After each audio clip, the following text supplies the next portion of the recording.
Doctor Haris ഒരു നന്മയുള്ള മനുഷ്യനാണ്. അദ്ദേഹത്തെ ആരും വേട്ടയാടരുത്. കാരണം നമുക്കറിയാം, നമ്മുടെ മാധ്യമങ്ങൾ ഡോക്ടർ ഹാരിസ് ഒരു കാര്യം മനസ്സിലാക്കണം. ഈ ലോകത്ത് നന്മയുള്ള ഒരു ഹൃദയമുള്ളത് പരാജയ കാരണമാണ്.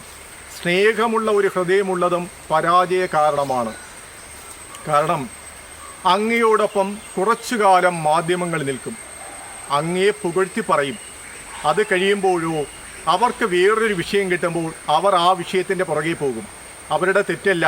കാരണം മാധ്യമങ്ങൾക്ക് പുതിയ പുതിയ വിഷയങ്ങൾ കിട്ടണം.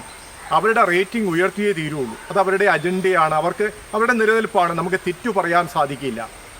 അതുകൊണ്ട് നന്മയുള്ള ഹൃദയമുള്ള അങ്ങ് ഒരു കാര്യം, അങ്ങ് നടത്തിയ വെളിപ്പെടുത്തലുകൾ, ആ വെളിപ്പെടുത്തലുകൾ നമ്മുടെ ആരോഗ്യ മേഖലയിൽ ഉണ്ടാക്കിയ കോളിളക്കം ചെറുതല്ല.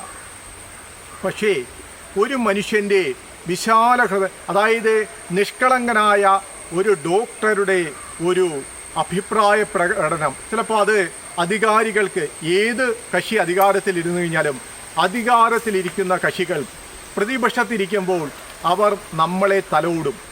ഭരണപക്ഷത്തിരിക്കുമ്പോൾ എല്ലാവരും ഒരുപോലെയാണ്. പിന്നെ അവർക്ക് ഒരു നയമേ ഉള്ളൂ. ഭരിക്കുന്നവർക്ക് എല്ലാവർക്കും ഒരു നയമാണ്. പ്രതിപക്ഷത്തിരിക്കുമ്പോൾ അവർക്കും മറ്റൊരു നയമാണ്. അത് എല്ലാ കക്ഷികളെയും, അത് കോൺഗ്രസ് എന്നോ കമ്മ്യൂണിസ്റ്റ് എന്നോ BJP ഒന്നുമില്ല.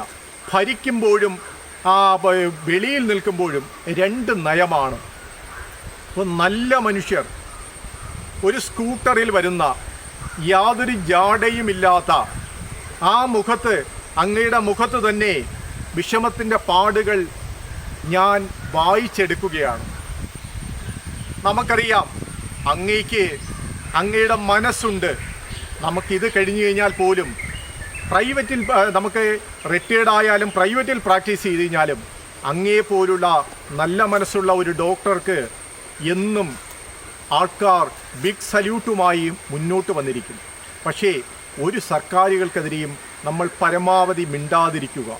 ഇല്ലെങ്കിൽ അവർക്ക് ഏതെങ്കിലും വഴിയിൽ നമ്മളെ അവർ കൂട്ടിക്കളയും. അത് നമ്മൾ പ്രതീക്ഷിക്കുന്ന വഴിയായിരിക്കില്ല.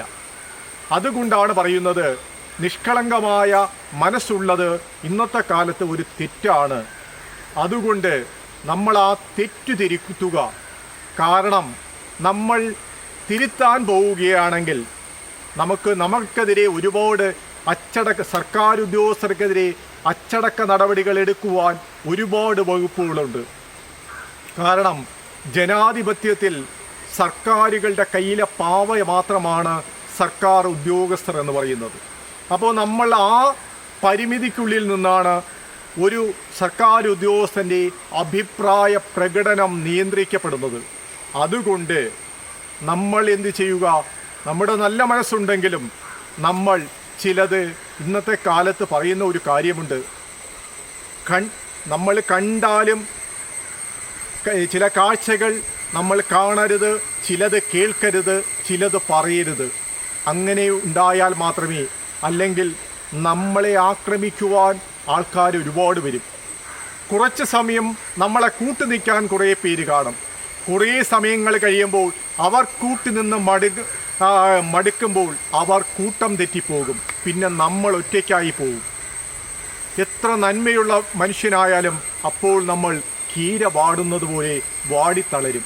അങ്ങേക്ക് എല്ലാവിധ ഐശ്വര്യങ്ങളും ഈശ്വരൻ നൽകട്ടെ എന്ന് പ്രാർത്ഥിക്കുകയാണ്.